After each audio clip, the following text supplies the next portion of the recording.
En el nombre del Padre, y del Hijo, y del Espíritu Santo. Amén. Nos ponemos de rodillas. Os doy gracias, Jesús mío, porque por mi amor estando muerto en la cruz, en medio de dos ladrones, permitisteis que un soldado con la lanza os abriese el costado, saliendo sangre y agua, para formar los 7 sacramentos de la Iglesia, que es vuestra esposa, la nueva Eva. Quisisteis ser bajado de la cruz y puesto en los brazos de vuestra Madre María, y después colocado en un sepulcro.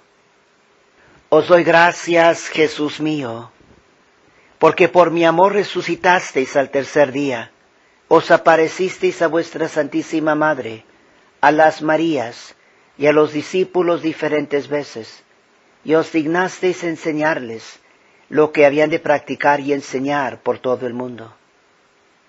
Os doy gracias, Jesús mío, por todas las veces que me habéis perdonado mis pecados y librado de ellos y de sus ocasiones, por las veces que he recibido el Santísimo Sacramento y por todos los demás sacramentos, por todas las gracias y dones que me habéis comunicado, por todas las buenas obras que con vuestra gracia he obrado interior y exteriormente, por el ángel de mi guarda que me habéis dado, y por el amor con que me habéis hecho todas estas mercedes. Amén. San Pablo dice, porque mi vivir es Cristo. Filipenses 1:21. A lo largo de nuestras vidas, Dios actúa para configurarnos con su Hijo. Romanos 8:29. Hacer que nos conformamos a la imagen de Cristo. Esto es lo que Dios está haciendo en todos los detalles de nuestras vidas. Él está siempre poniendo de su parte, de su gracia, para que nosotros nos conformamos más a la imagen de su Hijo, nuestro Señor Jesucristo. La santidad cristiana es una identificación con Cristo. En esto consiste la santidad. Esto es precisamente lo que San Pedro nos enseña en la epístola de hoy. Cita, Cristo también padeció por nosotros, dándoos ejemplo para que sigáis sus huellas. Fin de cita. Conformarnos a la imagen de Cristo. Y Jesús busca siempre nuestra santificación. Por eso Él nos asocia a sí mismo en su Santa Iglesia, su cuerpo místico, porque la santidad cristiana es una identificación con Cristo. Ahora bien, el misterio central de Jesucristo es su muerte y resurrección. Noten cómo en estos 3 primeros domingos de Pascua se ha proclamado repetidamente tanto la muerte como la resurrección de Jesucristo. Es decir, no solamente la resurrección, sino también su muerte en cruz. Esto es muy significativo, también su muerte en cruz, porque esta muerte es lo que abre el camino a la verdadera vida. No hay resurrección, no hay vida eterna sin la muerte al pecado. Para poder participar de la resurrección de Cristo, tenemos que identificarnos con su muerte. Nunca vayamos a olvidar esto, y ahorita mismo les voy a enseñar. Esto está clarísimo en las lecturas de estos primeros 3 domingos de Pascua. Muerte y resurrección. Tocante a la muerte de Cristo y muerte en cruz, debe también de ser claro para nosotros de que Jesucristo entró en una lucha tremenda con el pecado. Una lucha tremenda con el pecado, por eso murió.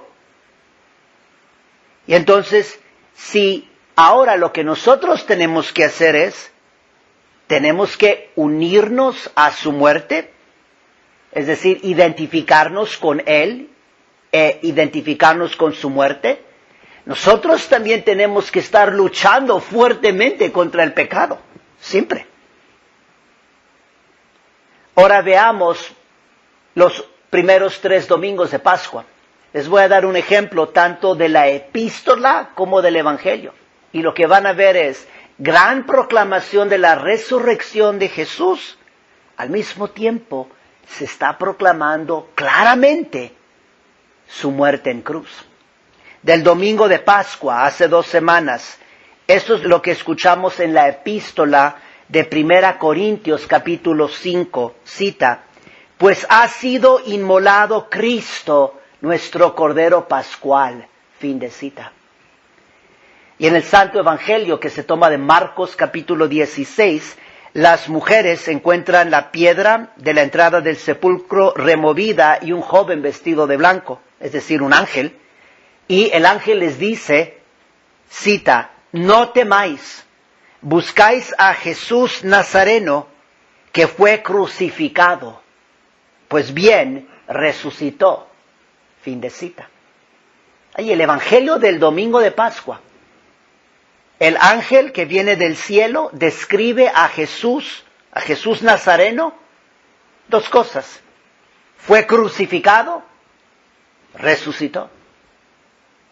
Muerte, resurrección.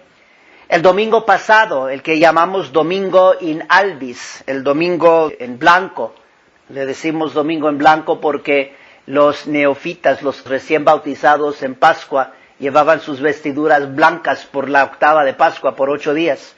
Obviamente, signo de su nueva vida en Cristo.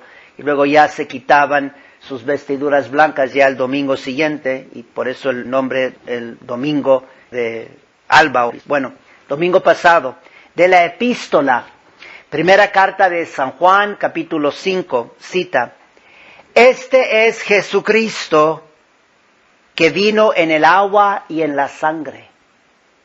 Fin de cita. ¿A qué se refiere esto? Pues a que Jesús nos ha lavado de nuestros pecados con el agua del bautismo y con su preciosísima sangre derramada en la cruz. Su muerte en cruz. Y en el Evangelio, en el Santo Evangelio del domingo pasado, Juan capítulo 20, Santo Tomás cree porque ve y toca las heridas sagradas de Jesús resucitado. Jesús se aparece allí en la presencia de los discípulos, el Cristo resucitado, resurrección, pero Santo Tomás llega a creer por las heridas sagradas, la muerte de Cristo. Y luego hoy, segundo domingo después de Pascua, toda la epístola de hoy, es realmente impresionante hoy, toda la epístola de hoy de 1 Pedro capítulo 2 trata de la pasión y muerte de Jesús. Básicamente todo trata de la muerte, pasión y muerte de Jesús. Por ejemplo, cómo llevó Jesús la pena de nuestros pecados en su cuerpo sobre el madero, lo acabamos de escuchar, y cómo hemos sido sanados por sus llagas. Y luego en el Santo Evangelio, Juan capítulo 10, que acabamos de escuchar, Jesús se describe a sí mismo como el buen pastor que da su vida por sus ovejas. ¿Y cómo es que dio su vida por sus ovejas? En la cruz. Claramente ahí también es para que entendamos que el buen pastor murió en la cruz por nuestra salvación y por nuestra santificación. Consideremos esto por un momento, porque hoy también es el domingo del buen pastor, porque escuchamos en el Evangelio, Juan capítulo 10, que así se está describiendo a sí mismo nuestro Señor. Yo soy el buen pastor. Al entender que el buen pastor da su vida por el bien de sus ovejas, debe de también estar claro para nosotros que estamos hablando de una lucha fuertísima. Que podríamos decir todo está aquí en juego, a tal punto que es necesario que el buen pastor dé su vida por el bien de sus ovejas. Es decir, hay gran peligros. Ahorita también, en nuestras vidas. Hay gran peligros. Hay gran enemigos. Y si tú tienes dudas de eso, no, pues no pueden ser muy grandes los enemigos. Si no son muy grandes los enemigos, ¿cómo es posible que el buen pastor tuvo que dar su vida por sus ovejas? Es decir, que hay enemigos, hay peligros. Es una lucha grande. Hay emboscadas mañosas por todas partes. Hay que nomás seguirnos preguntando, si no hay peligro, si todo está bien, ¿por qué tendría que dar su vida por las ovejas el buen pastor? Y no nomás se puede decir que, pues bueno, ya dio su vida, entonces ya todo está bien. El enemigo sigue muy presente, sigue atacando a nuestro Señor Jesucristo, a su santa iglesia, sigue atacando nuestras almas. Nosotros también podemos verificar esto, con nuestra propia experiencia de nuestra propia lucha contra el pecado. Pero lo que vamos a ver también aquí en unos momentos es cómo Jesús, el buen pastor, Él sigue siendo el buen pastor. No nomás es que fue el buen pastor hace 2000 años. Él sigue siendo el buen pastor, especialmente en las personas del Santo Padre, el Papa y los obispos. Y entonces esto quiere decir que ellos tienen que seguir el ejemplo del buen pastor y dar su vida por sus ovejas. Todavía hay gran peligros, hay gran enemigos, hay emboscadas mañosas por todas partes. Les recuerdo nuevamente, la santidad cristiana es una identificación con Cristo. Tenemos que ser como Jesús, asemejarnos a Él. Y entonces lo que tenemos que hacer es también unirnos a la muerte de Cristo. No hay santificación, no hay santidad, si no hay identificación con Cristo y entonces también con su muerte. ¿En qué sentido? Tenemos que morir al pecado. Tenemos que negarnos a nosotros mismos. Tenemos que esforzarnos para purificarnos, hacer penitencia por nuestros pecados. Esto es identificarnos con la muerte de Cristo. Recuerden Mateo capítulo 16, los versículos 24 al 25. Aquí nos lo dice claramente nuestro Señor, cita: si alguno quiere venir en pos de mí, niéguese a sí mismo, tome su cruz y me siga. Quien quiera salvar su vida, la perderá. Y quien pierda su vida por mi causa, la ganará. Fin de cita. Tenemos que morir al pecado, tenemos que negarnos a nosotros mismos, tenemos que perder nuestra vida para ganarla con Cristo. Y perder la vida es perder la vida de este mundo. Todas las preocupaciones, todo el afán por las cosas aquí de este mundo, por lo temporal. En este contexto es donde realmente podemos nosotros como católicos creer en la resurrección de Cristo. Si se proclama resurrección, también la muerte. Muerte y resurrección. Y la resurrección de Cristo nos debe de dar mucha consolación, ánimo y esperanza.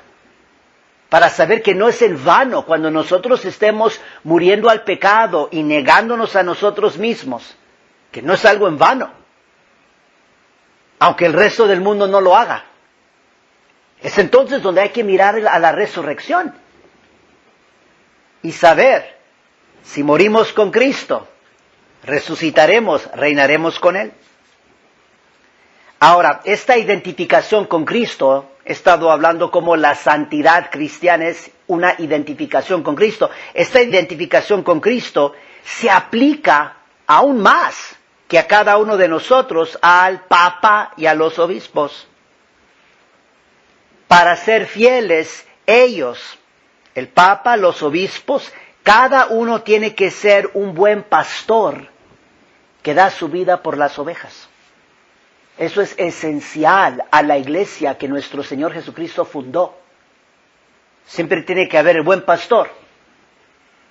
El buen pastor, el Papa, los obispos, a semejanza de Cristo, el buen pastor. Ahora, ¿qué significa ser buen pastor que da su vida por sus ovejas?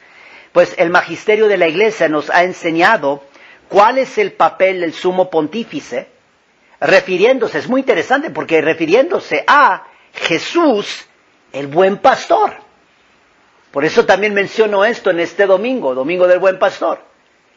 La Santa Iglesia nos está enseñando, este es el papel del romano pontífice. Este es el papel del Papa. Muchísimos católicos hoy en día no saben cuál es el oficio del Papa. O no le tienen el debido respeto o obediencia, o rechazan el Papa, como por ejemplo los herejes protestantes que rechazan la autoridad del Papa, incluso los ortodoxos que rechazan la autoridad del Papa, rechazan a Jesucristo el buen pastor. Eso no es realmente conocer y poner fe en el oficio del romano pontífice. Y luego por el otro lado también tenemos los que casi decimos papolatría, como idolatría, como pensar que el Papa es un Dios y que el Papa puede hacer lo que le dé su gana y que porque somos católicos pues que todo mundo tiene que obedecer cualquier cosa que diga el Papa, e incluso que el Papa tiene autoridad, más autoridad que la misma tradición de la Iglesia. Es un problema muy real en la Iglesia hoy. Todo el mundo dice, bueno, pues el Papa dijo. Pues qué bueno que el Papa dijo, pero él tiene que ser buen pastor. Él está debajo de Jesucristo, es el vicario de Cristo.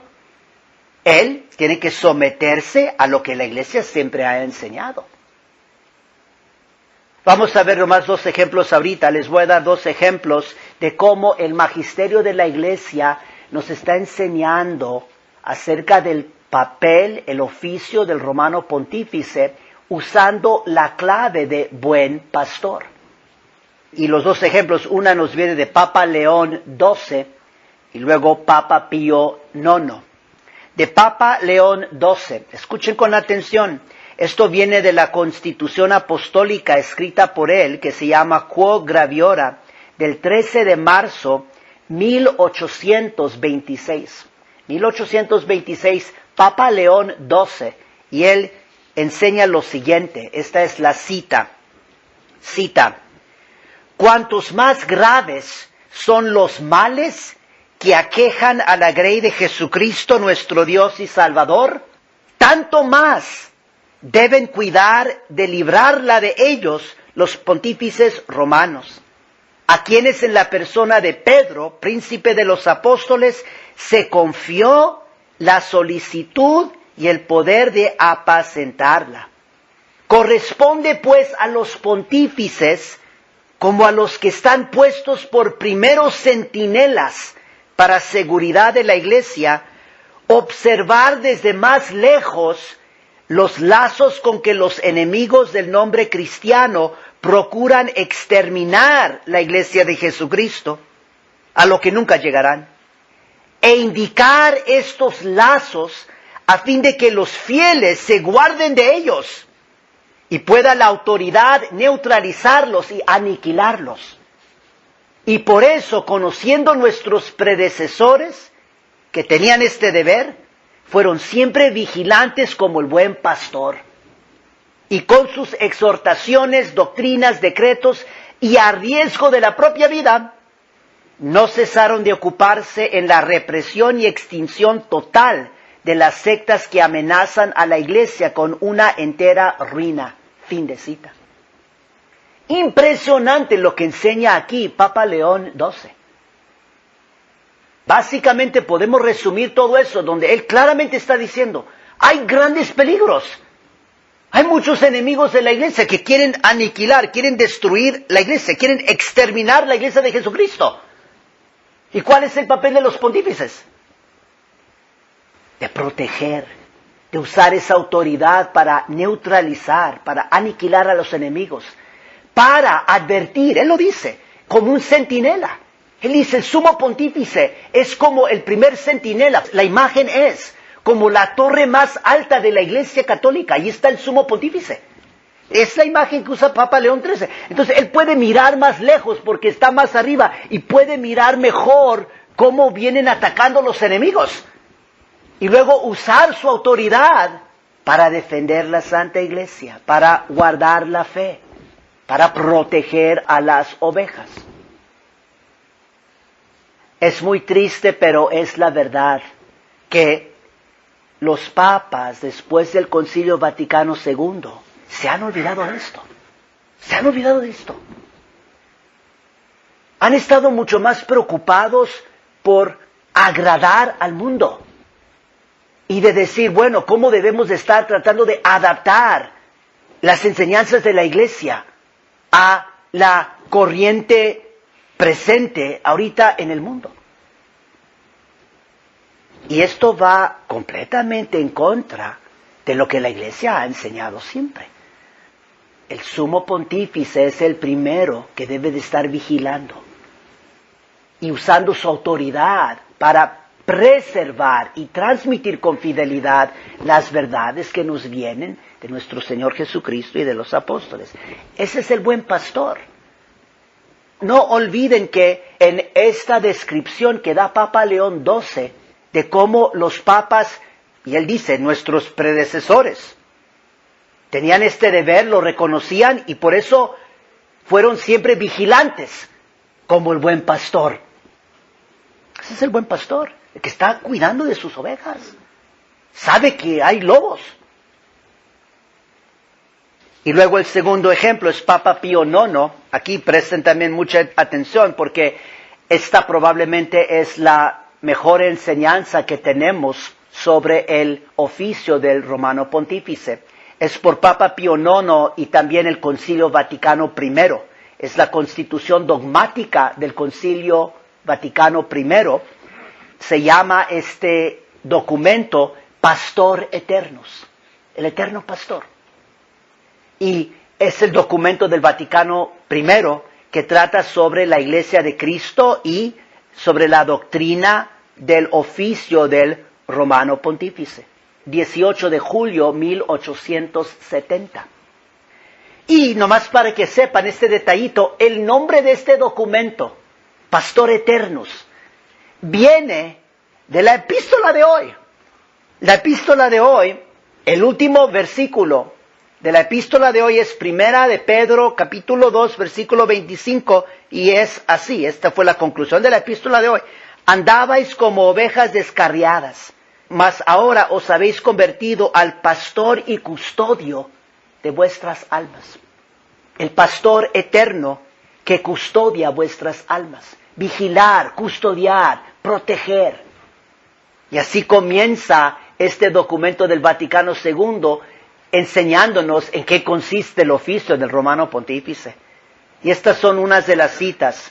Así comienza el documento. El eterno pastor y guardián de nuestras almas, obviamente refiriéndose a nuestro Señor Jesucristo, en orden a realizar permanentemente la obra salvadora de la redención, decretó edificar la Santa Iglesia, en la que todos los fieles estén unidos por el vínculo de una misma fe y caridad. Primera cita. Segunda cita.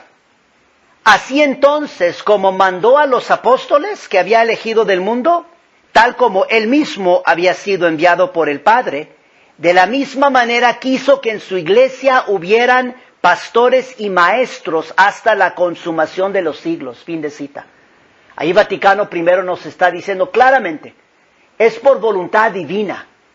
Jesucristo quiso que hubieran pastores y maestros a su ejemplo hasta la consumación de los siglos. Y noten cómo aquí usa el Vaticano I, dice pastores y maestros. ¿Cuál es el papel de los maestros? De enseñar la verdad. Enseñar la verdad. Cuando los demás están enseñando errores, enseñar la verdad. Dar la enseñanza, la verdad. Es lo que Jesús el buen pastor hace. Y ese es el primer papel del Romano Pontífice y los obispos, de enseñar la verdad. Noten la diferencia. No de ellos inventar o transmitir sus ideas o estar tratando de adaptar cosas al presente. Eso en cierta medida se puede hacer, pero es muy secundario. Lo principal como maestro es, a mí me han dado ya la verdad. Viene de Jesús y de los apóstoles. Yo la tengo que enseñar, aunque no le parezca a la gente. Y si el mundo no le gusta, ¿cuál es la verdadera enseñanza respecto al matrimonio? ¿O respecto al grave pecado del divorcio? Y de cómo el que se ha divorciado y vuelto a casar, pues no puede acercarse a la comunión. Ese es el deber de tú enseñar la verdad y persuadir, convertir a las almas a la verdad. Y cuando otros están tratando de engañar, el diablo, poniendo ahí esas emboscadas, el romano pontífice, el obispo, de estar vigilando el centinela, la torre, diciendo, con cuidado, ayudando a los feligreses, tengan cuidado, aquí está el peligro, aquí está el mal, aquí está el error, aquí está la falsa religión. Eso casi ya no se oye en el periodo después del Concilio Vaticano II. En vez de decirnos cuáles son los peligros, cuáles son los errores, nos dicen, no se preocupen, todos creen en Dios, todos somos hermanos. ¿Que se desapareció el enemigo? Y van a ver, al final, la última cita, ahorita ya voy llegando, la cita final, ya casi al final de este documento, en 1870, habla de cómo este papel del Papa es tanto más urgente en estos días. 1870. Cuanto más en nuestros tiempos. Y es precisamente cuando se ha puesto a un lado. Increíble.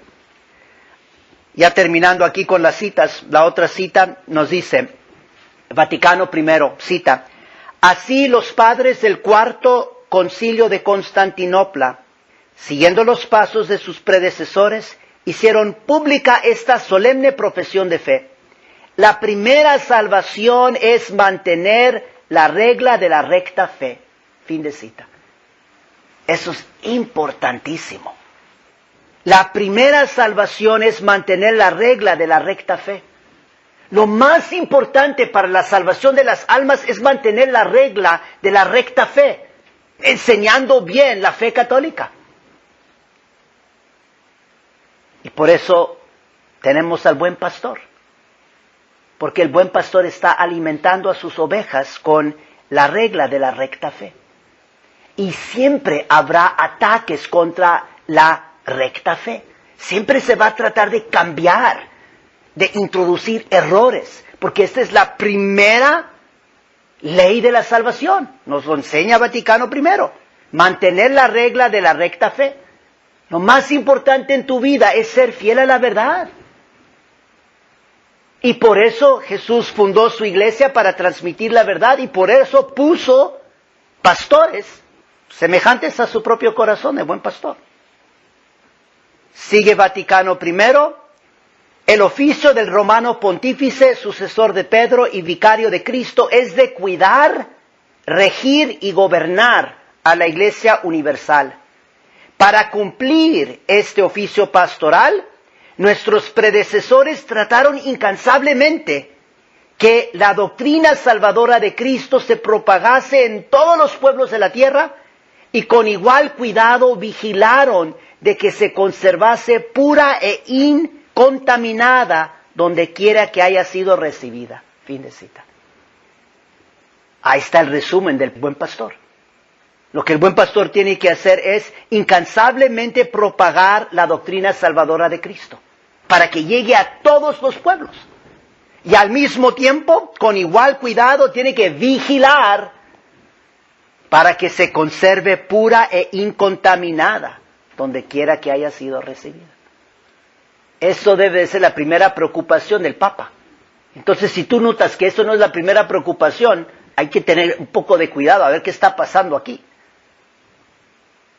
Y luego nos dice Vaticano I, así el Espíritu Santo fue prometido a los sucesores de Pedro, no de manera que ellos pudieran por revelación suya dar a conocer alguna nueva doctrina, sino que por asistencia suya ellos pudieran guardar santamente y exponer fielmente la revelación transmitida por los apóstoles, es decir, el depósito de la fe.